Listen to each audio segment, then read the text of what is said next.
we have at least one listener. I've written it down where they're from.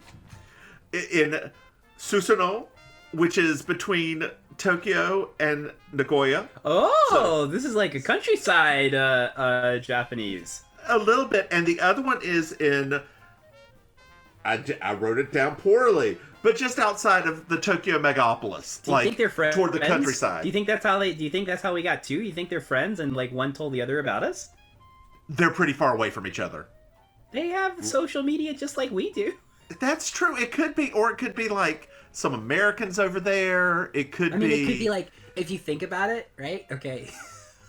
Oh, no. I'm trying to not go anime, like, deep, because that's immediately what my brain thought. So, like, commonly in anime, people are in school far away from where they come from. So maybe they're friends from school and they're on a break or something like that. And the other one's, like, back home with their family right now. And, I don't know. Just going for... Just a little bit of an aside before we keep on going with this episode, which is episode 2. The pageant. The pageant. Is it beauty pageant or the pageant? I think it's just the pageant. Okay. Do you like slice of life animes? Yes. Like sweet little slice. Silver Spoon. I feel like I've seen that one. It's about some kids at a agricultural... Yes! Oh my gosh, that's one of my favorites. Like, I forgot all about that one. It's been years since I've seen it. I loved it so much. Yeah, it's great. Oh, it's such a good one. And Polar Bear Cafe, if you've never watched it. Yes, that one too. I love that one too. Pinky-kun. Oh, sorry. Every once in a while, to make myself feel better, I'll listen to La Mambo. We could totally do it. We could do an entire podcast on slice of life anime. By the way, we could. It's literally true. Do it. I'm Julia Sugarbakers. I'm Julia Sugarbakers. I'm Julia Sugarbakers. I'm Julia Sugarbakers. And that's Marjorie. Just so you will know, and your children will someday know, is the night the lights went out in Georgia. The lights went out, the lights went out, the lights went out, the lights went out. And that is the night the lights went out in Georgia. I'm sorry, I didn't know. Well, now you do. So, Hello, listeners. hello, listeners. We're glad that you're back, all 4 of you. No, what are you talking about? We have 20 for this. What? Yeah, this Tell one me was the total, listeners. Well, I think it's 20-ish. It's somewhere around. You see, I did a thing and I put an ad on Facebook for this. I spent $10 just to see what, and we got 1,200 looks at the ad, and I was like, oh, 1,200, that's great. Which turned into 20 listeners. That's actually not that bad. I mean, technically, That's not. I actually do coaching on Facebook ads. That's actually not bad.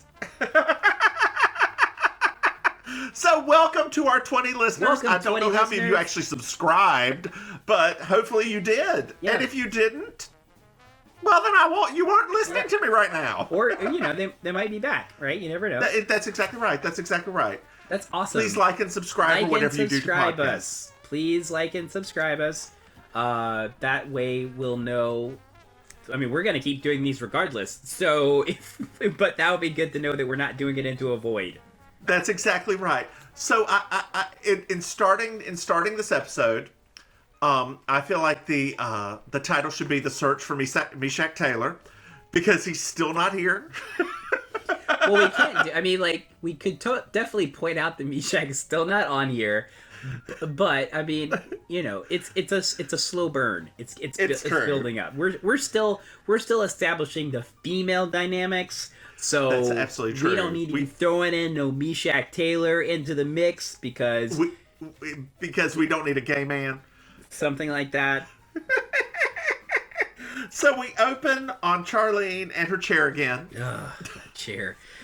That's a weird phone call, by the way. Like, and you know, go ahead. You start. I have a note about that.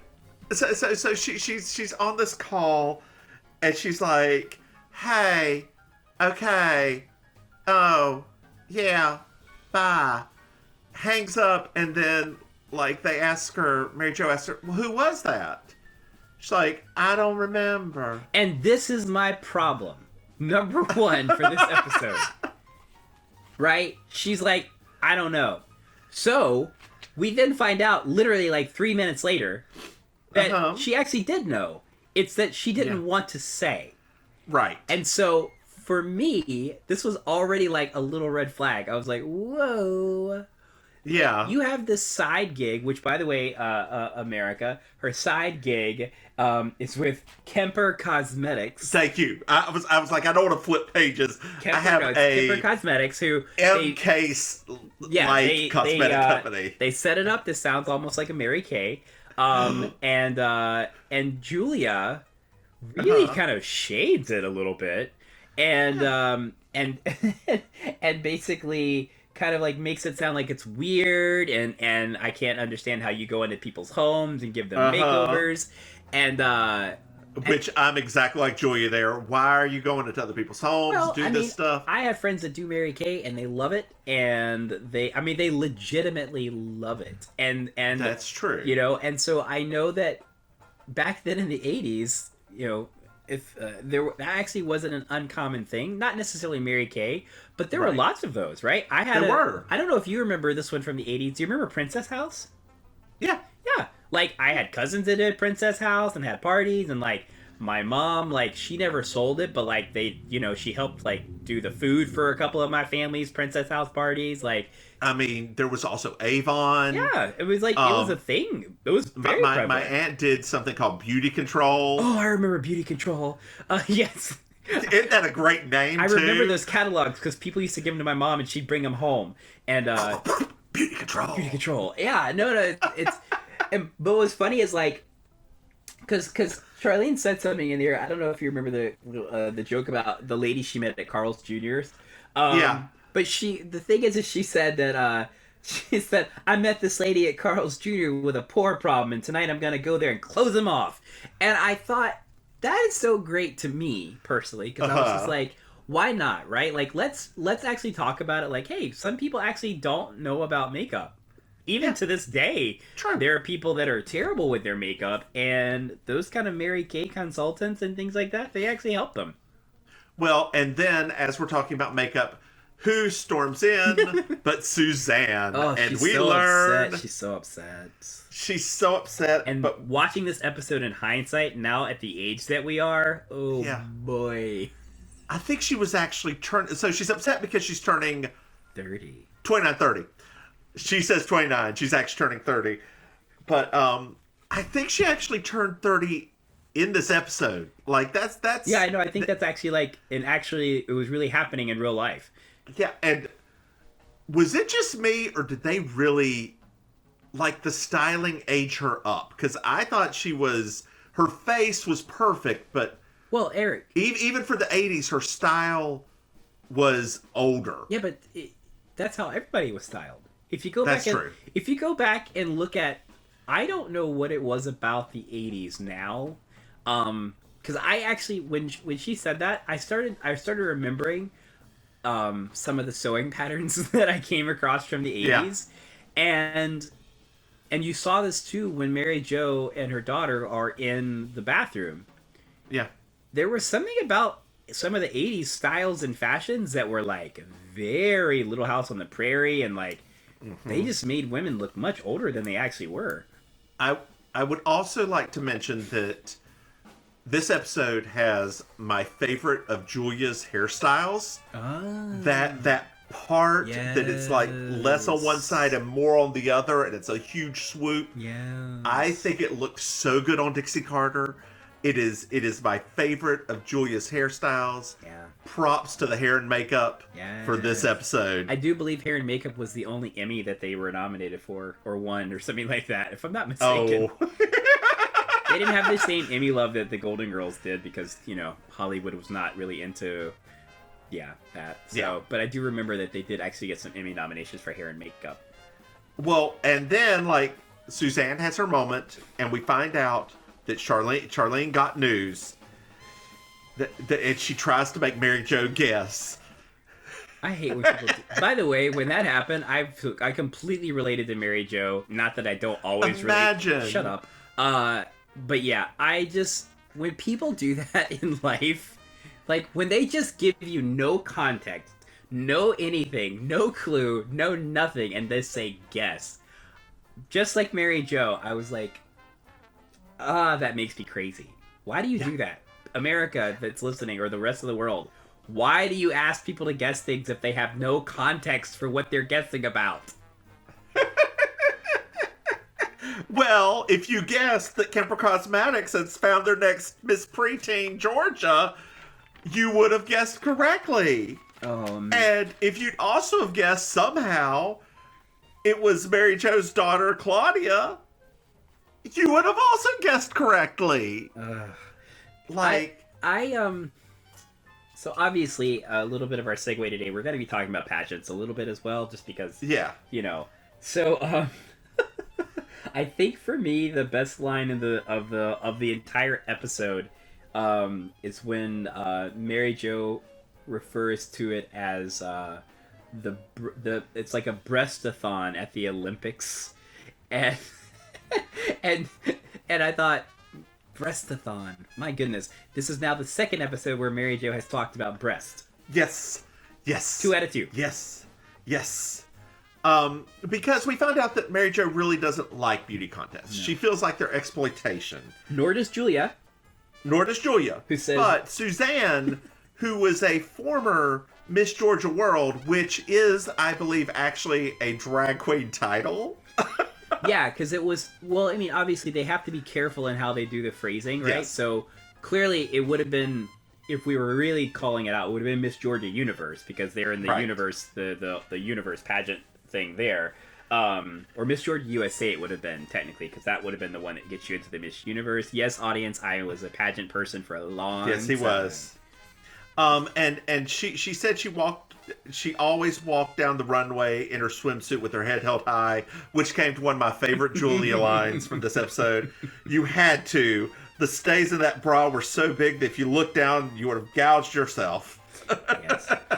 Well, you know, it's funny because, like, so for people that aren't as familiar with, like, kind of like those big, like, national level pageants, they were joking about how, you know, oh, it's not just about that, right? Right. There's also scholarships, there's also this. And the reality is that, sure, Miss America was a scholarship pageant, but... Right.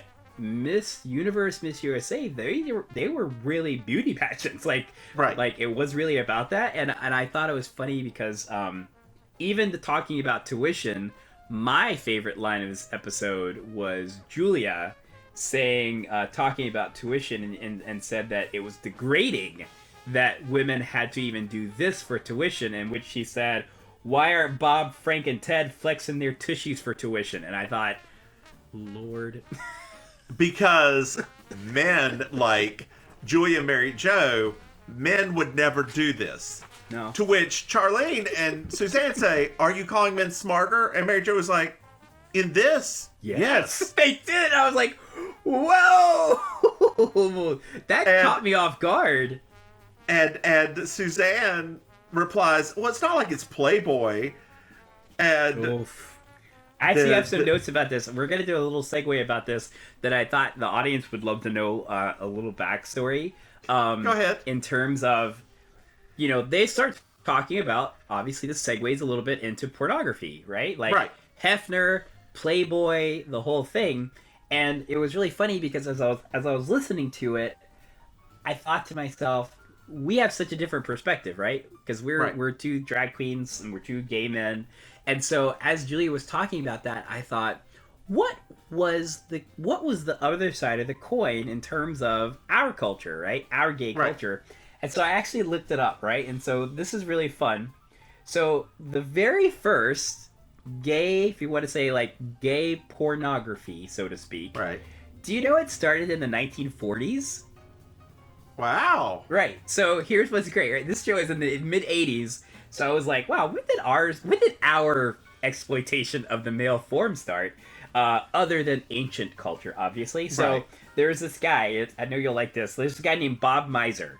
So Bob Miser in the 1940s, he used to take photos of men, athletic men, muscular men, in very tiny posing Speedos that his mother made. and the pictures were then sold by mail, and he called the company the Athletic Model Guild. And so basically, if you subscribe to the Athletic Model Guild, you would get these postcards in the mail of the male form. Some of the famous people that posed for the Athletic Model Guild included none other than Jack LaLanne. Oh. Who posed not only in the Speedo, but without the Speedo as well. Oh. And so the Athletic Model Guild then led to the first actual publication called the Physique Pictorial, which this is to me was the absolute best thing ever, which is, and this is funny because, you know, Julia talking about this at the time that she was talking about it. My father, as you remember, he was really big into bodybuilding in the 80s. Yep. And there were men on the covers of Muscle and Fitness, Flex Magazine, all of these magazines in the 80s that were in the same level of undress as the men back in the 1940s. And why is that so funny? It's because in 1947, the dude was arrested and sent to prison for 9 months for basically porn charges. And these were not for naked men. These were literally men in the same things that men were doing bodybuilding competitions for in the 1970s and 80s and on the covers of magazines. So the idea of what was considered obscene for men evolved so much that you could have been arrested for the same things, right? And so then I was like, well, man, what about actually during the Designing Women era, right? Right. So the Designing Women era was also where the benefits happened. So there was a lawsuit, another little factoid, right? There was a lawsuit from a magazine company called Manual Enterprises. They went all the way to the Supreme Court in 1962. And that is what opened the door for what we knew as beefcake pornography. Okay. So the Supreme Court basically said, if presented in a certain way, i.e., like non-penetration, things like that, that it actually wasn't illegal to send it through the mail. So that's where mail-in pornography got its start and got its legalization, was in this 1962 Supreme Court case. And so that's where magazines like Play Guy and Inches and Playgirl, all of them got prominent after this in the 70s. And for the audience that did not realize it, this was actually referenced in a Cyndi Lauper song.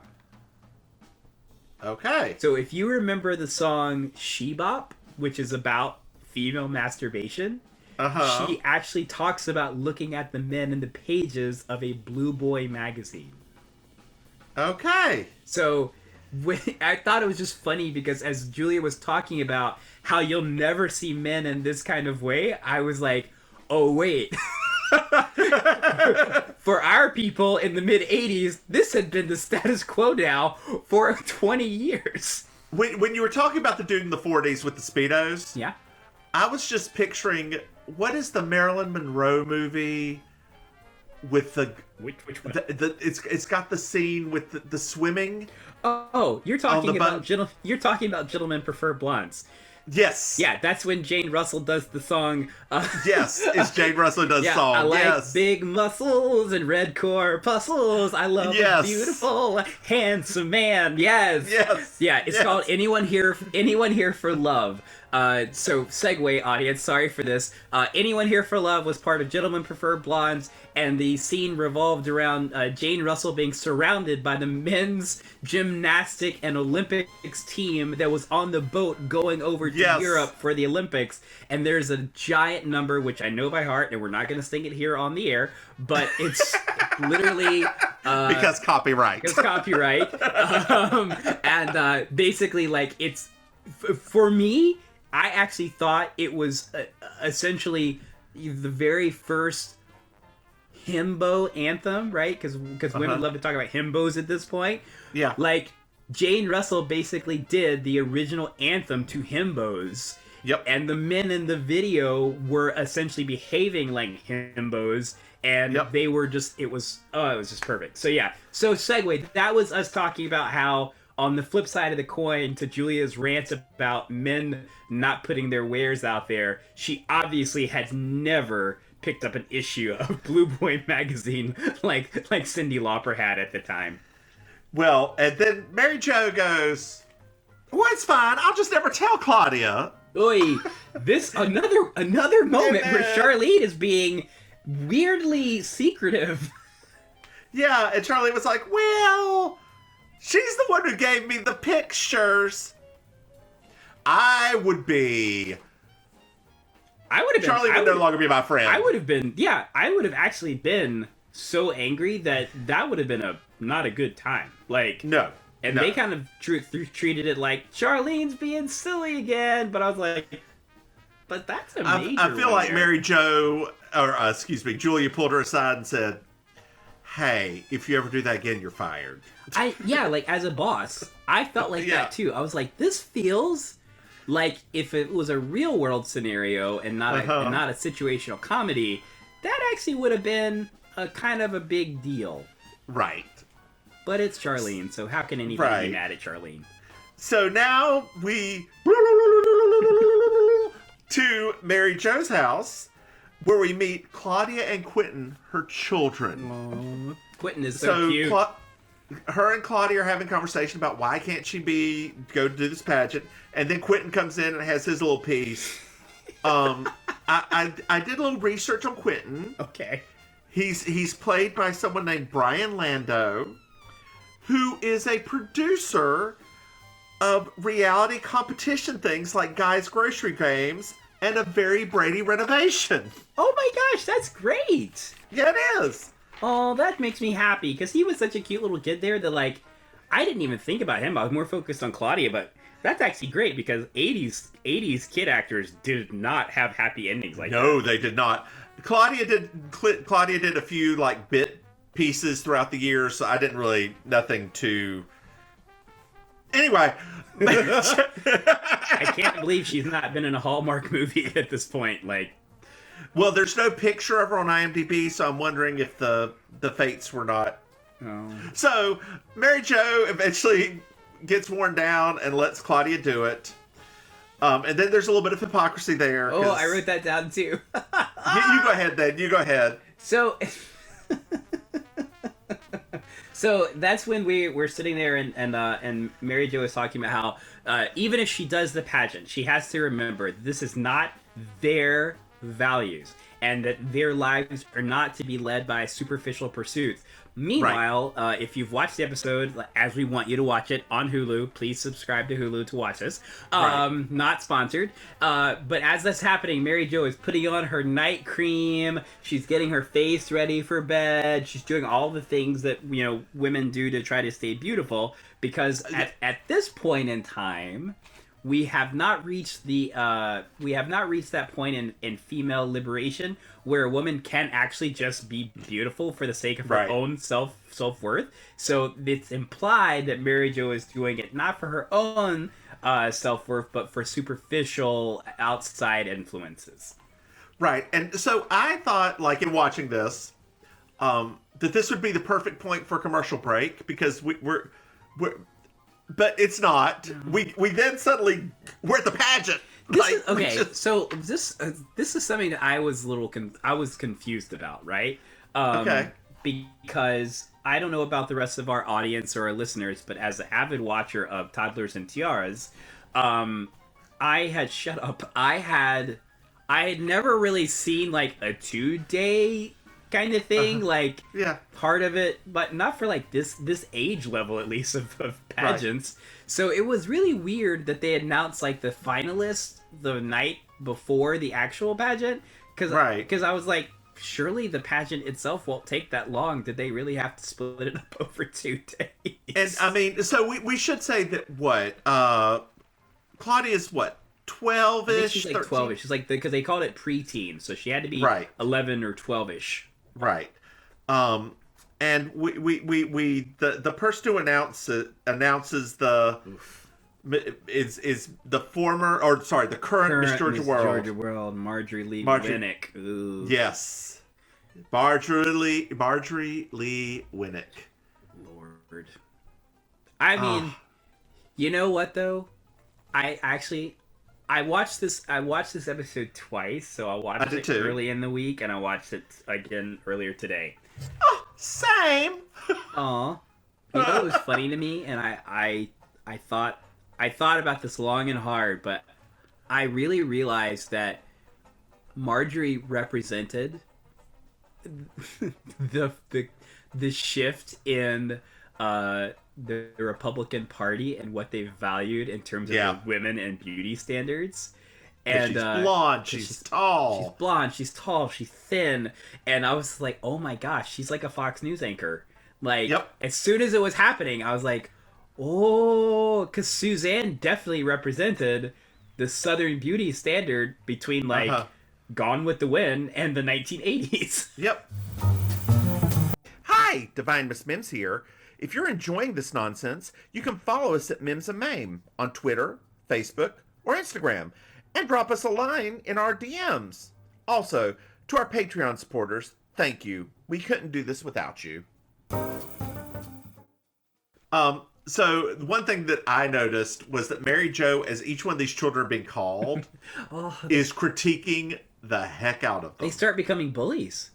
It's true. Her and Charlene, the two nicest members of the entire show, they show how competition can make even the sweetest parent turn into a monster.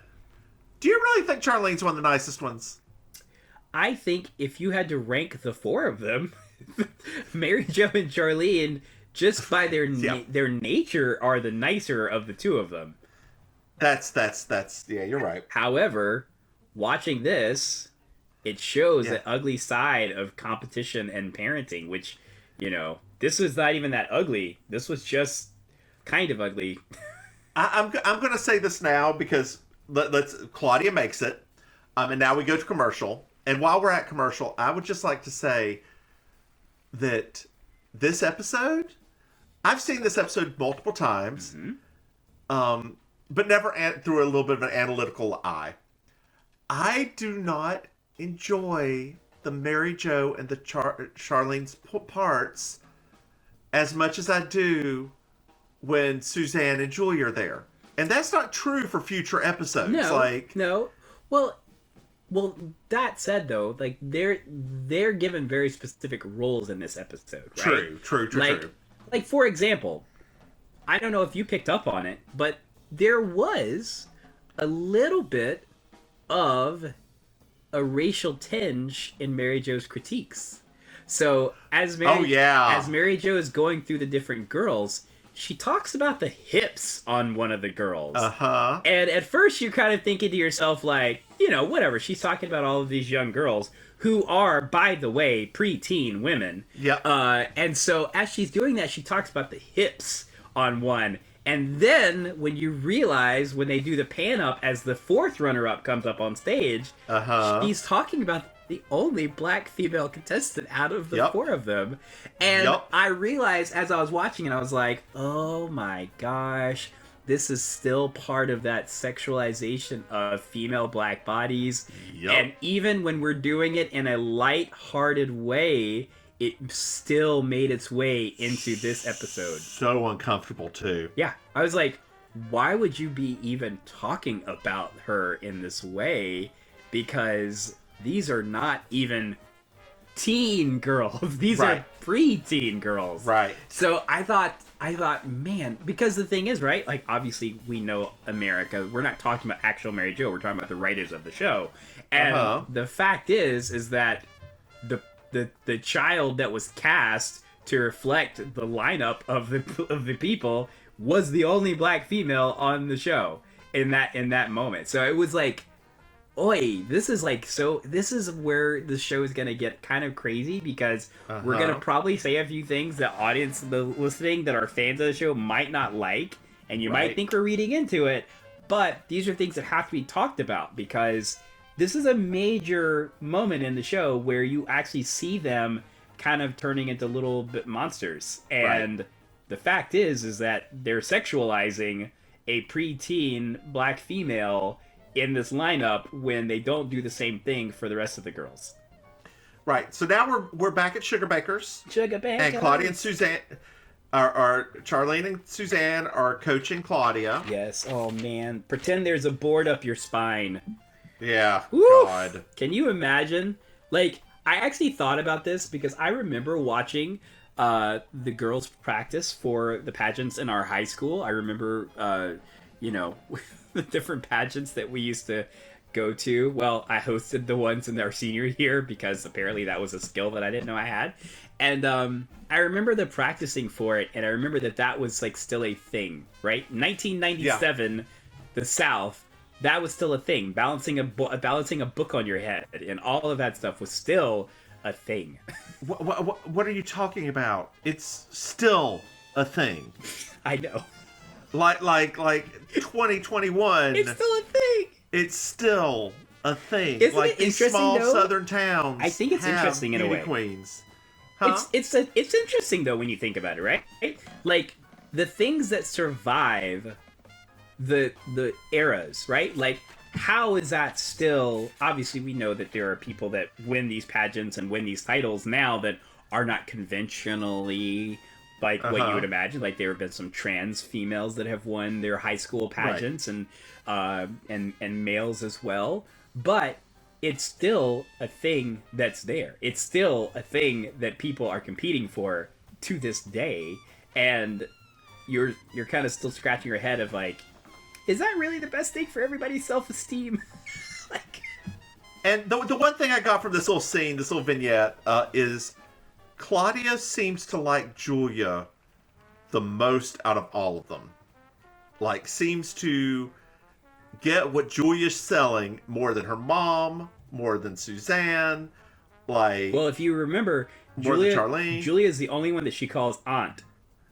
That's true. She doesn't refer to Suzanne, and she doesn't refer to Charlene as aunt. She only refers to Julia as aunt. That's true. The one thing I got out of this is when you're short, heels are necessary. That's the one point that I got out of this entire segue. And I'm not short, I'm average. I'm average. That's the thing, honey. We want you to be better than average. And I thought to myself, you know what? The first time I put on a pair of 4-inch heels, I also felt, this is great. So I side with Suzanne Sugarbaker in this. About 3 hours later, your calves are not saying it's so great. Oh, honey, after 20 minutes, the balls of my feet are already saying, nay, nay, Fluffy, we are not doing this today. No, you should have put some pads in here, girl, because this is going to be a rough night. I have had nights where my husband has actually had to hold me up because I found some cute shoes and I did not think it through. And by the end of the night, my feet were numb and I was like, how am I going to even make it back to the car? So you take those shits off and you just walk. No, it's true. It's true. No, I did walk, but I remember very specifically when I actually had to do this. And if you know about me, you know that my performance area is in Miami. So walking down the sidewalk in Miami in the middle of the night in bare feet in full drag, I was a little bit afeared. That's why anytime I did drag, I always brought flip-flops with me. I do that now. Like, directly afterwards, kick those. You can't kick those shoes. I always wore like the knee-high boots. I know you did. Unzip and like have somebody yank them off your feet. And usually me. You throw those flip-flops on and then go to IHOP. Well, so I don't have flip flops anymore. I never did that, but I do have like more appropriate shoes, we'll say, because Yes. I can't not have the look still. I just need to have more comfortable shoes for the afterward. Well, now in the show, we're suddenly back at the pageant. Back at the pageant somehow. Like, bam, instantly, it's the night of the pageant. Yes. Marjorie meets Suzanne. Marjorie throws a little shade at her. Immediately. Are you the mother? And then we also, at the same time, like, there's a weird cut. You have Suzanne and Julia and Marjorie. Yeah, the weird back and forth at this point. Yes. It was very strange. They were in a makeup room. And then you have Charlene and Mary Jo out front at like a food table. Interacting with dogs. Was it? Oh, it was hot dogs. Hot dogs. At a interacting pageant. with Debbie Hammonds. Let me tell you something. And her daughter, who kind of looks like Jessica Lange. Let me tell you something. What? I forgot how much I love this scene so much. That little girl doing that thing. That little girl doing that thing. Oh my gosh! I forgot about the moment, and as it started happening, I literally was like, oh, I forgot how much. And the thing is like, now, think about it, and you think about the fact that Jessica Lange has turned into the icon that she is now. And even at that point, she wasn't at icon status. She was just considered kind of like one of the pretty actresses of the 80s. Yeah. Oh my gosh. The impression that it left on me of like, how adorable is it that like we're even talking about her? Like, she's just this like, you know, this kind of nothing Vanna White-ish. Like, she was on the level of Vanna White. Like, that's how they thought of Jessica Lange. And now she is literally like one of television's like legends at this point. So now we go back to the makeup room. Oh my gosh. And Suzanne's having a crisis because she's just an aging beauty queen. She doesn't like with no talent. Here's the thing, right? She's not Julia. I wrote this in all capitals, right? Because my goodness, when she said tearfully about all her speech about how she's just an aging beauty queen, how she has no talent, all she did was twirl a baton. I literally wrote, could you imagine how much money this woman would make now as a national pageant coach? Could you imagine? I know. I literally was like, oh my gosh. Like, this isn't even... Like, the little moment that she had with Claudia, I literally was like, oh my goodness. This woman could be a literal, self-made, like, rich woman. Yes. Off of pageant coaching at this point. Yes. Not needing her 20 or 30 husbands, how many she's had. And at this point, also, if this took place in the current days, she would easily have her own empire, number one, be married, number two, and not have to divorce them, and number three, she would easily, because of her fame, be one of the Real Housewives of Atlanta. It's true. All of that would happen. All of it. And she'd have her own separate reality show based on her pageant coaching industry. Mm-hmm. Like Big Ange. Like Big Ange. Or like the lady that does Dance Moms. Like, she could easily have had a show on Lifetime where it was talking about her pageant coaching. So, Suzanne rushes out. Marjorie comes in. With that friend and of hers. sends some mean things about her to this other random woman who's in a dress. Julia's still in there. This whole episode also could have easily been called Catty Bitches. This could have been, because everyone is catty and everybody is mean in this episode. So, but before we get to the important part of this episode, we flash back to Debbie, and we learn that her other daughter looks like Vanna White. Yeah. Debbie turns away, and Mary Jo says, "It's kind of amazing that she has those two children that look like that, and she looks like Lauren Green." I'm telling you, I had to look him up because I did not remember. You forgot Lauren Green? And then I was like, oh, Bonanza! Yeah. Yeah.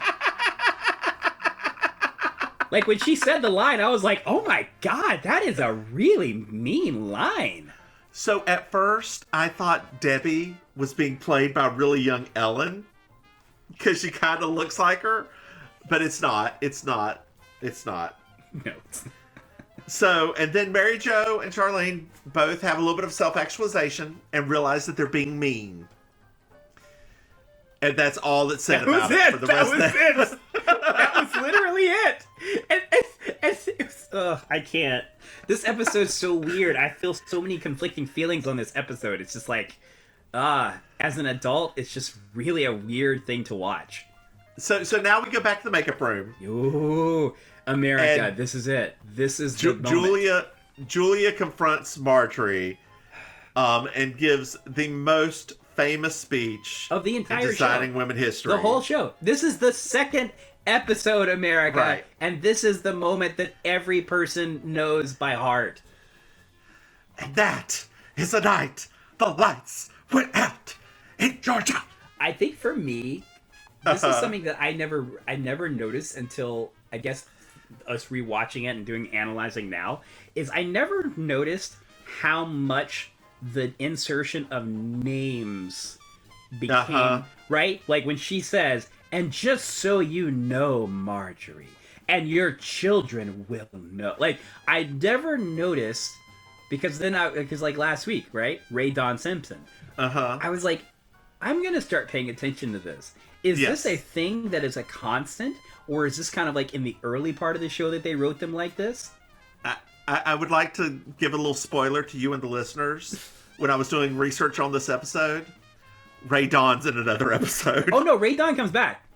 I'm so excited. Yeah, no, Ray Dawn comes back. And we're not going to talk about it right now, but Ray Dawn comes back and it's kind of like, oh, okay, we got that. All right. So Suzanne, while Julia's having this moment, my heart.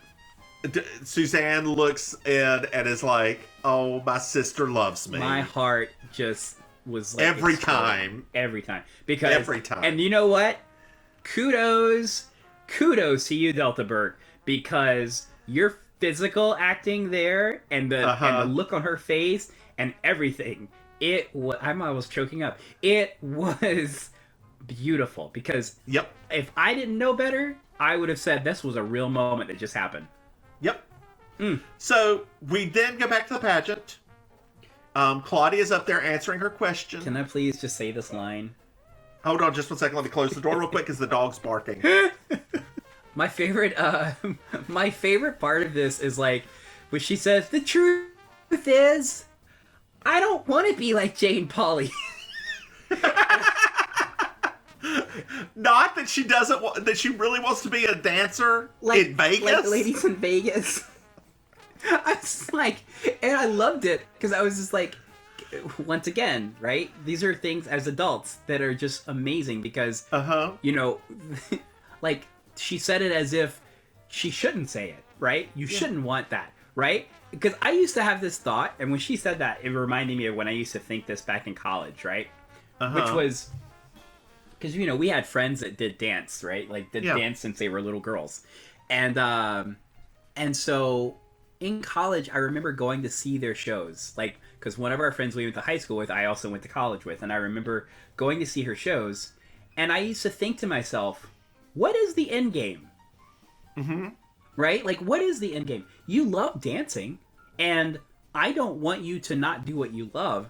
But it was so funny because this reminded me of that thought of like, where are with people that love doing dancing? Like, what are they supposed to do after a certain period of time, right? Like, why do we look down on Las Vegas dancers or like the people that are in the backing doing the dancing and Broadway musicals and stuff? Like, why do we have that? It's a stupid like classism that we still like perpetuates everything. So I just thought of something, and I want to get your take on it. Yes. Does this little mention of Vegas dancers harken back to the Hugh Hefner stuff before? Yeah. Like because, you know, this is all about, it's all about sex politics. Like, And that's the thing, right? This is that the 80s I really felt like, and part of the 90s, I really felt like in terms of like the feminist movement and like the intersectionality with like current politics and also societal norms, that there was this weird kind of like stopgap, right? Like we'll push it to this point, but we're gonna stop, right? Like like when Julia talks about Hugh Hefner and not, you don't see Hugh Hefner. I want to see Hugh Hefner posed on the page of a magazine with a staple through his naughty bits, right? But you never saw like the feminist agenda at the time, like vocally screaming for that, right? Like, and so it was really funny because like when you think about like society, tradition, societal norms and things like that, you never really, there was always this weird line in the sand of like, oh, well, we're going to fight for this, but we're not going to legitimately say like, this is a great thing for women to do, right? No, same thing as like for men, right? It was like, there's always these like worlds of, these are good, this world is good, this industry is good, this one, however, meh, right? Like just like us, like for us as guys, we grew up in a time where blue collar was still like a dirty word, and like it didn't matter if it paid the bills, it didn't matter if you bought a house, like if kids, if they said that their dad worked in a factory, people would just be like, oh, you're like, yeah, they have a house, they have cars, they have a life. Like there's still that whole like world of America and like the way that we segment people off. And so yeah, when she said that in the episode about being a showgirl in Vegas, you almost felt like the audience kind of like feel uncomfortable, like oh, that's not a good thing, that's very bad. Well, Claudia loses, so we go back to Sugar Bakers. Let me ask you about that. Do you, because I was confused about this moment, right? For me, this felt like her quitting. Yeah, I said lose. I think but no, you're right. but that's the thing. Like she didn't. In my head, right? Because in hindsight, you produce things differently. In my head, she would have walked off the stage, right? But what they did is she just stayed there, and they faded to them singing "Happy Birthday" to Suzanne. So I wondered at that moment, did she quit, or did she just speak her piece and the pageant continued? It probably continued because that's what we do in the South. Knowing that she'd quit, right? Like it's oh, this isn't you, girl. Thank you for letting us know you're going to be in the swimsuit in the next little piece, right? But you still have to go through with this whole rigmarole. But thank you for quitting. The black one may win. Yeah, yeah, exactly. Literally, like I would have. I mean, I don't know. I felt like it could have been even more empowering if she had just walked off the stage. Like, could you imagine her? Now, mind you, right? Just so the audience knows, because this is gonna happen occasionally, I did go to school for media studies and things like that, so my brain sometimes speculates on how I feel like it could have been better. So, to me, if I was producing this show, she would have done what she did, and as she stepped off the stage, Mary Jo and Charlene would have stood up and started clapping for her, which would have made the audience also clap for her. And that's what I would have dissolved into for the next scene. Right. I agree with you. However, there are two things. I know. Number one, we're only on episode 2. I know. Number 2, at this point in time, you've only got one of the women who speaks up. I know. And there can be no more than one because they've got all of their money in Julia. Yeah, right? Like right now it is. And Dixie Carter may have even had my role, girl, don't want... Nah, that doesn't sound like what would happen, but... I just felt... I don't know. I just felt like her doing that, it felt like to me that it could have been validated better, right? And But you're also looking at a lens through 90s 2000s, right? I mean, I guess so, but I mean, good lord, if we're gonna talk about Hugh Hefner having a staple through his hoo-ha, then good gracious, would that have been that much of a stretch to just have like a reaction from the audience that was a positive affirmation to what she was saying? Because it was more just like she kind of set it into the void, and then the music played, and then we dissolved into the next scene. I mean, also with that said, it could have been that was in there and it was cut for time. That's true. You're right. I mean, like this Very was possible. the 80s. This was the 80s. They had very specific time restraints, so yeah, it's not like it's all and very poorly chosen commercial breaks. It's not like they're streaming and like The Witcher, where every episode is literally a different length every single episode. God, Star Trek Discovery's the same way. Yes, you're like, why is one episode 32 minutes and another episode is 58? What is happening? My favorite was, this one's 40. This one's an hour 15. What is going on here? Anyway, so they're back at Sugar Baker's. They're eating cake. Julia gives Suzanne her birth certificate as her birthday gift, and it has no birth date in it. And her mom had Suzanne, according to the birth certificate, when her mother was 13. Yeah. And like, Julia was like, yeah, and that makes her a year younger than what I am right now. You know what's funny though is that like, for her mother, at least as far as I know, is that especially in like certain parts of the South and for certain parts of small communities, that's actually not that off. Like, birth certificates used to be like that slapdash with the numbers. So, you know, I was like, oh, well, there you go. And Suzanne then gives Claudia a tiara. So, going back to what you were saying earlier, does it have the same impact of her if she marched off stage? Does Suzanne giving her the tiara still have that much impact? Right. If she marched off stage and gets the applause, because Suzanne's giving her a piece of her past because she did better. Suzanne perceives her as doing better than what she did. No, I get that, but then Suzanne had to blankety blank ruin it because she had to always. There's always a Suzanne addendum. Always, always, always. After she does this wonderful thing and the audience is right there with her and they are totally like feeding off of this energy, she has to then make it clear that she didn't really like that crowd that much because it didn't look that good on her head. So, you read it differently than me. I read this as that is the Southern tradition of giving somebody something very expensive. I agree.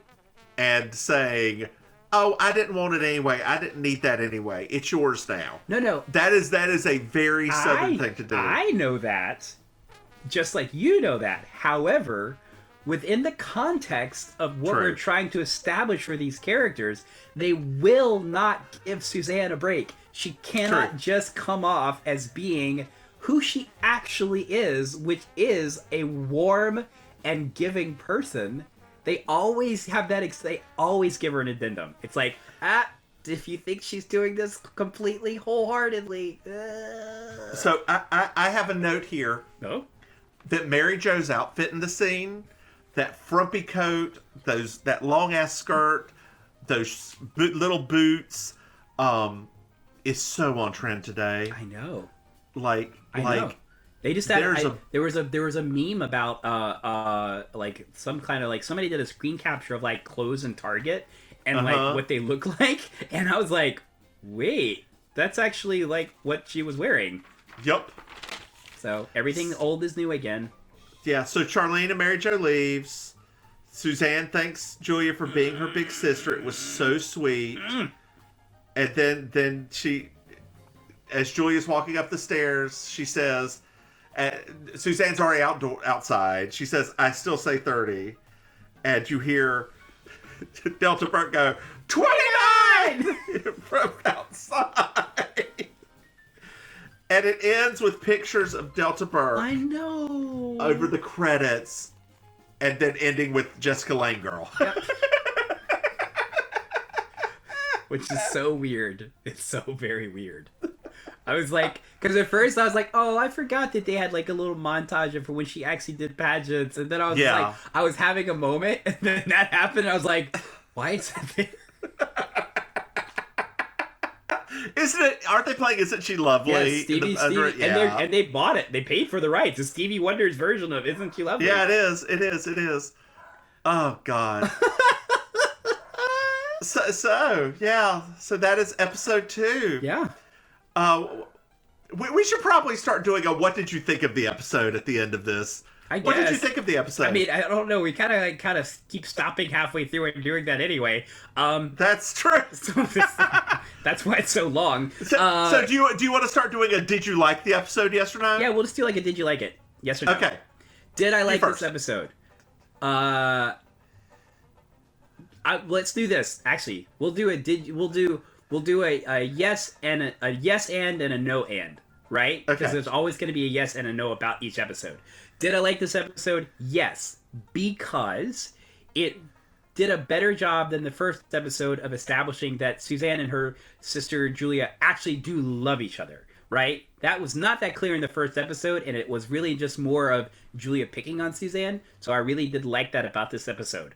My no, what I didn't like about this episode is things could have been pushed further than they were, right? Obviously, I know that it is the 80s, and this was just the second episode, but the repercussions of Julia and Charlene being bullies, that could have been pushed a little bit more, because I felt like them having just a self-actualization, there could have been a little bit more to that, because they literally were like making fun of, or Mary Jo especially was literally making fun of children and things like that. So I felt like there could have been a moment of actual like catharsis. Yeah, catharsis or comeuppance or something like in that. So those are my yes and my no and. So my yes. Yes, I liked every moment that had Dixie Carter and Delta Burke in it. Their relationship was great. It was well acted. Dixie Carter's hair, again, is fantastic in this episode. At any time they are on the scene, it's golden. Mm-hmm. However, anytime that it's just Mary Jo and Charlene, they are taking both of those characters and changing them into, and this coming from me seeing the rest of the show, taking those characters and changing them into not those characters, right? Like they don't. This is not how those characters would act. And Charlene maybe a little, Mary Jo definitely not. No. And even I think you could say that even from the first episode, because you see Charlene going, Ray Dawn was just trying to be nice. He just won't come over and talk to us. And Mary Jo was like, F him, right? Like, take that to the second episode. It doesn't feel like their characters are exactly the same characters they were in the first episode. No, yeah. So I didn't like that. Yeah. So yeah, I mean, you could tell that the show is still trying to get its feet on like the established. And once again, if anyone's listening to this, the 20 of you, we know that this is literally the second episode. Right. And so any TV show, it takes time to establish the actual dynamics at play. And I mean, they're going to be doing this now for 5 seasons. Right. Before the cast changes. Right. So it's, we're just being nitpicky because that's why you're paying us. Oh, no, you're not. You're not yet. But no, I do. I think. What's next week? Have you looked up next week yet? So next week is season 1, episode 3, A Big Affair. I don't know. Do you want me to read the description? No. Okay. I don't know. I don't know what A Big Affair is. It would have to be. Mary Jo's the only one that would be. I don't know. Unless Suzanne's maybe cheating? I don't think so. Well, isn't there we can't speculate, but we don't want to give away anything, but like, it could be, I mean, technically it could be any of them. We just don't know. True. We don't know what the context is for it. So that's for you, audience. Also, you have your homework. If you have Hulu, if you have a way to find and access episode 3, The Big Affair, we'll keep plugging away, and we'll keep tagging Hulu to see if they'll maybe give us some discount codes so you guys can get some Hulu discounts.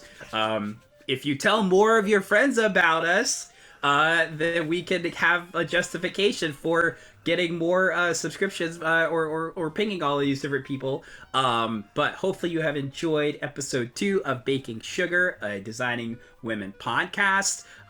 We've had fun talking about it. We have fun talking, period. So hope you have a wonderful evening. And Miss Mims, you got anything to say? Bye, y'all. Bye, y'all. Bye, girl. Bye, honey. Bye.